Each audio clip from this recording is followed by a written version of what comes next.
سوم، قانون 20/80 را در همه امور بکار بگیرید. ما همیشه وقتی کافی داریم، به شرط آنکه هم بخواهیم و هم درست از آن استفاده کنیم.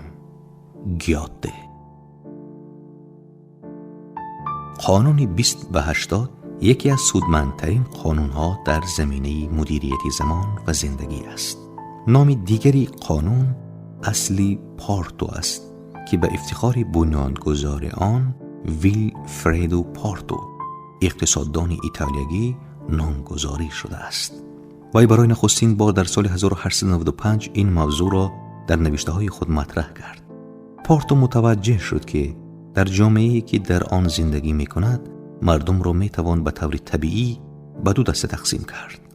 گروه اول که وی به آنها اقلیتی بسیار مهم می‌گوید، جزء 20% انسان‌هایی هستند که از نظر اقتصادی و ثروت‌بخشی در صدر قرار دارند و گروه دوم که وی به آنها اکثریت مهمیت می‌گوید، 80% را تشکیل می‌دهند که در سطح پایین جامعه قرار دارند. وی بعدها کشف کرد که عملاً تمام فعالیت‌های اقتصادی تابع این قانون هستند. به عنوان مثال، مطابق این قانون 80% از نتیجه‌هایی که شما به دست می‌آورید، نتیجه 20% از فعالیت‌های شماست. 20% از مشتری‌های شما 80% از کل فروش شما را خریداری می‌کنند. 80% از کل ارزش فعالیت‌های شما نتیجه 20% آنهاست و تا آخر این بدان معنی است که اگر در لیست شما 10 مورد فعالیت وجود داشته باشد، 2 مورد از این فعالیت‌ها معادل یا حتی بیش از مجموع 8 فعالیت دیگر ارزشمند هستند. در اینجا به کشف جالبی می‌رسیم. انجام هر کدام از کارهای موجود در لیست شما ممکن است به یک اندازه وقت شما را بگیرد، ولی انجام یک یا 2 تای آنها چند برابر هر یک از دیگر موردها برای شما سودمند خواهد بود. گاه پیش می آید که ارزش یک از 10 کار یا فعالیتی که شما در لیست خود دارید به تنهایی می تواند بیش از مجموع دیگری فعالیت‌ها در موفقیت شما ارزشمند باشد. این کار بی تردید همان قورباغه‌ای است که باید اول از همه قورت بدهید. می توانید حدس بزنید که یک فرد معمولی احتمالاً در انجام چه کارهای بیشتر تنبلی می کند. واقعیت تأسف بار این است که اکثر مردم در مورد انجام همان 10 یا 20% از فعالیت‌هایی که در صدر قرار دارند و بیشترین ارزش و اهمیت را دارند تنبلی می کنند، یعنی در مورد همان اقلیتی بسیار مهم.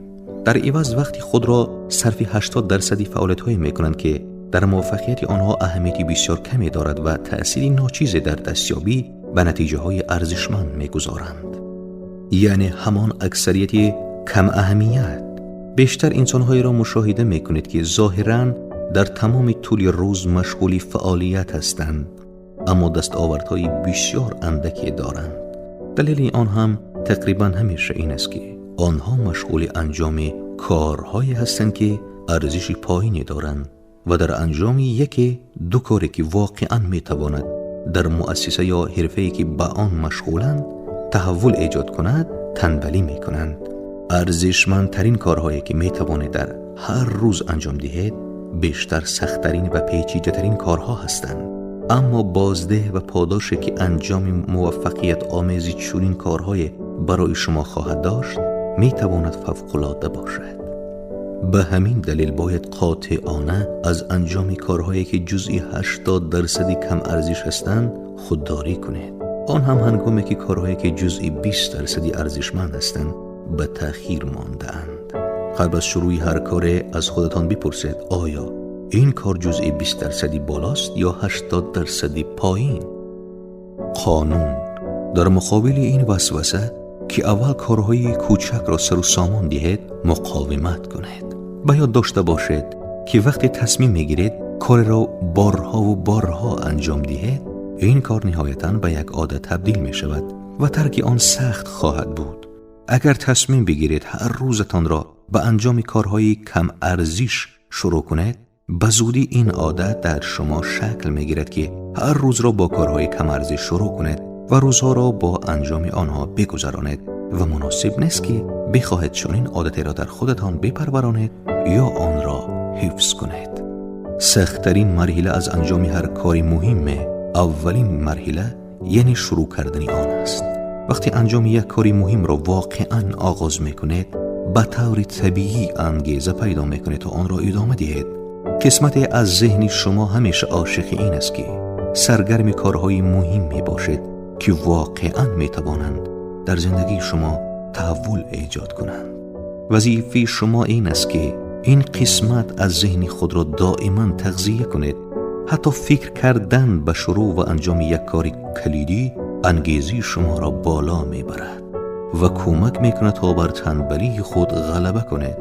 واقعیت این است که مدت زمان لازم برای انجام یک کار مهم در بیشتر موردها معادل مدت زمان است که برای انجام یک کار مهمی کم اهمیت لازم است. تفاوت در این است که شما با اتمام کار ارزشمند و قابل توجه به طور فوق‌العاده احساس خرسندی و غرور میکنید، حالان که با صرف همان مقدار وقت و انرژی در انجام کار کم ارزش یا احساس خرسندی نخواهید کرد و یا میزان آن بسیار اندک خواهد بود. مدیریت زمان در واقع مدیریت زندگی و مدیریت فردی و یا تحت کنترل در آوردن جریان واقعه هاست. با استفاده از مدیریت زمان همیشه آزاد خواهد بود که فعالیت بعدی خود و نیز فعالیتی پس از آن را انتخاب کنید. توانایی شما در انتخاب میان کارهای با اهمیت و کم اهمیت کلید تعیین میزان موفقیت شما در زندگی و کار است. انسان‌های مؤثر و سازنده همیشه خود را موظف می‌کنند تا انجام کارهای مهمی را که در پیش رو دارند آغاز کنند. این انسان‌ها خود را مجبور می‌کنند که قورباغه را هر چی که می‌خواهد باشد قورت بدهند. در نتیجه این انسان‌ها بسیار بیش از انسان‌های معمولی فعالیت دارند و به همین دلیل بسیار خوشبخت‌تر هستند. شما هم باید به همین روش کار کنید. قورباغه را قورت بده. همین امروز لیستی از تمام هدفها، برنامه‌ها و مسئولیت‌های خود تهیه کنید.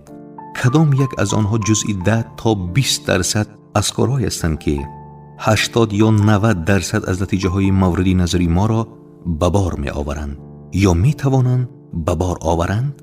از همین امروز قاطعانه تصمیم بگیرید که وقتی بیشتری را صرف فعالیت‌های کمی بکنید که می‌توانند به زندگی شما تحول واقعی ایجاد کنند و وقتی کمتری را صرف فعالیت‌های کم اهمیت تر بکنید.